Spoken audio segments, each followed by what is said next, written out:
This project started last autumn and I meant to complete it then. However, what's with one thing and another, I only got part of it in the can. Then came winter. I'm a bit of a fair weather cyclist, so it got put on hold. It's now spring. The dreaded lurgy has less impact than it did, so it's time to get out in the countryside again. The reason I'm starting the journey here is, well, it's pretty.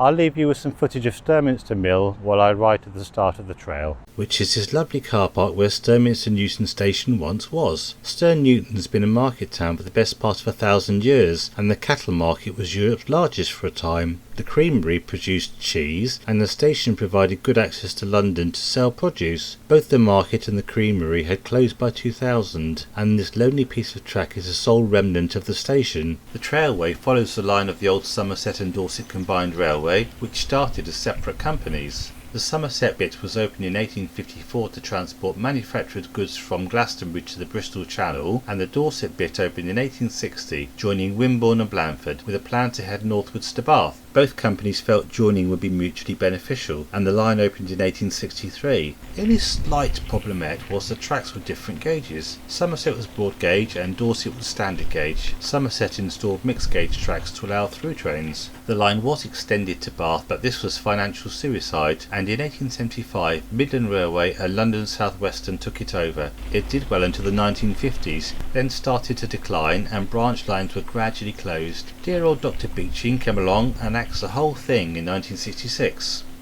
The first part of the trip takes us the entire length of the North Dorset Trailway from Sturminster Newton to Spetsbury, stopping at Shillingston, Stourpane and Doe Weston Holt, Blandford Forum and Spetsbury. There are a couple of reasons I like cycling on disused railway lines. Firstly, as I've got older I've started to appreciate local history a lot more, and the railways were part of that. Secondly, I'm over 60, so flat straight paths most definitely have their appeal. Oh, that's right. Look, we'll go back and have a look at that.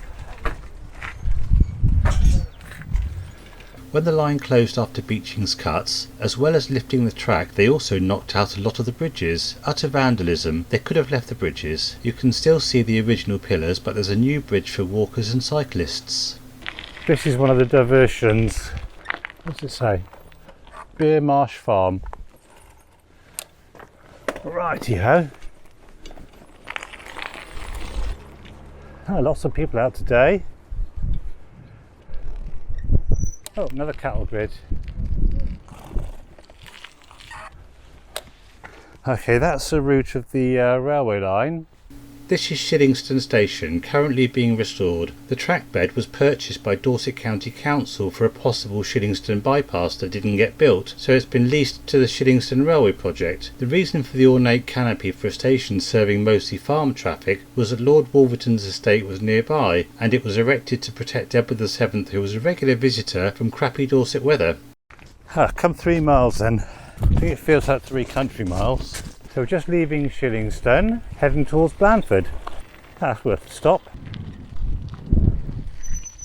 That there is Hambledon Hill, an Iron Age hill fort. In the English Civil War there were 3 sides: Roundheads, Cavaliers and Clubmen, so called because they mostly armed themselves with farm implements. The Flaming Torches and Pitchforks Brigade. They were local people who didn't want to take sides but were hacked off with soldiers from both sides looting and pillaging. And it wasn't just a Dorset thing either. In 1645 several thousand men gathered to defend the hill. Cromwell's troops dispersed them and arrested the leaders. The rest were sent home, with Cromwell describing them as poor, silly creatures. Uphill stretch, I think. That looks like a walking stretch to me. Don't think the train ever went up here. It's a bit steep. Yep, let's walk. Morning. Bit steep for a railway line, isn't it? A nice downhill stretch. I think we're back on the old track bed again. This bridge is obviously one of the ones they knocked down when they took up the track bed. Great shame to sort of take the track bed up and knock the bridges out. Morning. It's glorious for the fresh new leaves on the trees. This is one of the diversions. The old railway line next to Stourpane village is now private land and closed to the public. The compensation for not going on that bit of track is this is the village of Stourpane, and it's glorious. That's your railway line there, and Stourpane Church. Another fine old railway bridge. So hopefully we'll be back on the track again in a sec. Oh, it's a hill. Wow! I think that's the only major diversion, that short bit into Stourpayne and back. What's this? Signalman's Hut, something like that? Certainly not been used in a while, has it? I did some more research and it's part of Stourpayne and Derweston Holt Station. It was only used for 28 years and is now on private land in a state of decay. The running in board has been preserved in the local school playground. I think this is a bridge which carries the Blandford to Shaftesbury Road.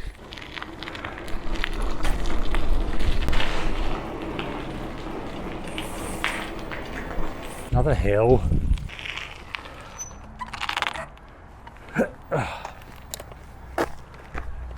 Yeah, so that's the Shaftesbury to Blandford Road.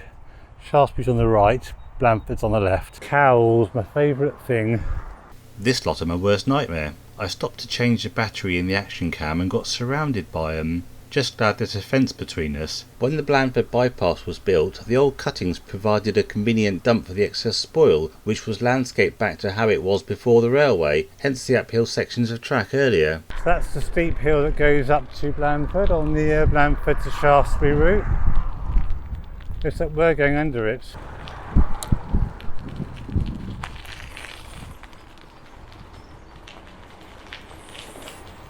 Oh, getting tired. Thank you. Cheers. No worries. It's right for fit people. I'm liking the approach to Blandford. Mostly seems to be on the downhill gradient. Apart from the uphill bits, of course. Not sure where that goes, but it's going somewhere. Yep, this is the approach to Blandford Station.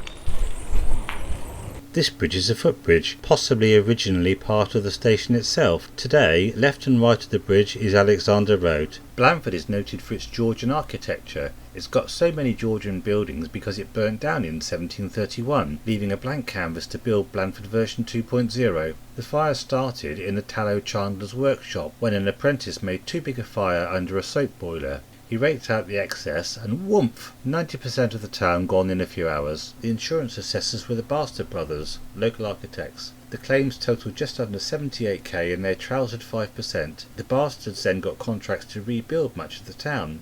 Thankfully the fashionable style was Georgian and they had enough money to do it properly. Imagine if it was all built in Brutalist or anything modern.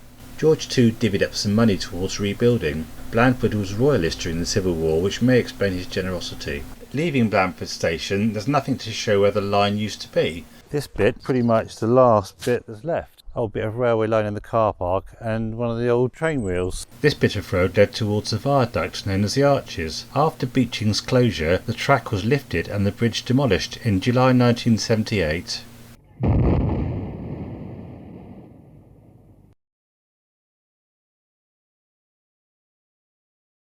There is one reminder of the past just behind Marks and Spencer. This is the remaining part of the flood arches over the River Stour and Langton Meadows. They are now preserved by the Blandford Railway Arches Trust.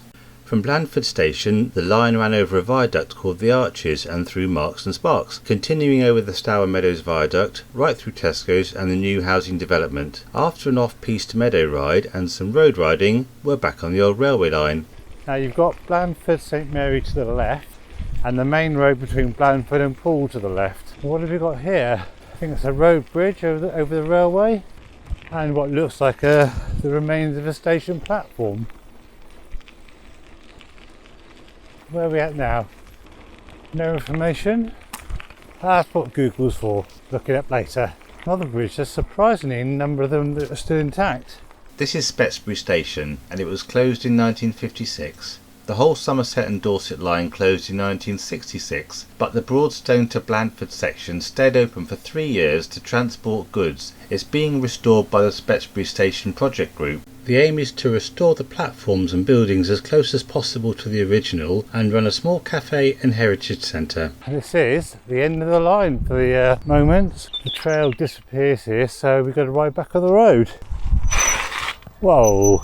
So turn the camera off, put some gloves on. The second part of the trip takes us from Spetsbury to Broadston. Some of the route is impassable, but there are some disconnected sections we're going to try and ride. The section from Spetsbury to the A31 is impassable for bikes and may have sections of private land, so I'm not sure if it can be walked. A station was built at Sturminster Marshall to serve a cheese factory, but when Sturminster Newton opened 3 years later, the name was changed to Bailey Gate so as not to confuse people by having two Sturminsters. So this is the A31. The direction we're looking at is the way the railway used to go, but that I don't think is a path. That direction goes to Wimborne, and where we're going is down here, because this used to be the old railway line. This stretch takes us from the A31 to Blandford Road, Corfmullen, just behind St Hubert's Church. So this is unknown territory for me. See what we can find. I think this is one of those paths that if you walk it, it's brilliant. Maybe not cycling, but we're going to stick to the path of the railway line as much as we possibly can. Lots of stinging nettles. Ah! Oh, bugger. Slow down for this lot. Stinging nettles and brambles. What a combination. Oh, railway bridge. Right, according to the map, that one's called Brickyard Lane that goes on top of that. Permissive path. Have to Google that one. Probably means no old men in lycra. Where's the map think we are? Knoll Lane, and I love their garden gates. To my left is the A31 between Bailey Gate and Wimborne. Hey, another bridge. Blandford Road, now that's the one which goes down to Poole. Here the tracks start to diverge. The Wimborne Fork pretty much follows the path the Wimborne bypass takes, and the Corfmullen loop heads over the golf course to Broadston. There's a decent chunk of that left, so that's the route we're trying to follow. Let's park up a sec. This path here was the Corfmullen loop, and the one we're actually on is the one to Wimborne. I don't know if we can go down here or not. I'm going to give it a go, see what happens. What's the worst that can happen? I want to stick to this one if I can, because this is the branch we're following. Bloody hell, look at that. It looks like an old track bed too. Can we still get through it? I think we've lucked out on that one. Right next to the A31. Right, this is Brog Street. As far as I can tell from the maps, just after this on the right hand side is where the railway split towards Wimborne. So we have to follow the road for a bit, as we can't follow the track. That's alright, I've had enough of brambles. The section from Brog Street to Pine Road is impassable because some of it's private land and housing's been built on the rest. How many pints have I had in that place? None recently. The section from Pine Road to the golf course is definitely walkable, but only small bits are suitable for bikes. I think we're back on track now. That used to be a railway line down there. It says Lambs Green and Pine Road that way. Wayman's Way, Merley Park Road. Okay. No, you go on through. Yeah. I'm old, I need a break sometimes. Looking down at it, I don't think anyone's ridden along there for many years. There's actually quite a good view of the track from here. So, yeah, that's the old track bed. And about 100 metres up there was a bridge we saw. That's a railway line, but I'm not sure. Yes, I think we're going this way. It says Happy Bottom Nature Reserve, Ashington Cutting. That's got to be part of the railway. Oh wow, where's that going? According to the map, this is Ashington Bridge, and that takes Merley Park Road. Here we go. Interesting. More of this stuff, eh? This is glorious. Tip Rosedale. Not heard of it. Approaching Broadston Golf Course and you come across this earthwork designed to stop you entering. They really don't want you on their land. So we have to backtrack and go around to continue the journey. So if we'd have been able to ride along the track bed, that's where we'd have got to. Apparently there was a plan in the past for Borough of Poole to own all of this track. The idea was to make it into public right of way, but never mind. Broadston Station is the point where the Somerset and Dorset meets the London and South Western Railway, and this is where our journey ends. Next time I'm going to explore what's left of another long gone railway line, the Castleman Corkscrew.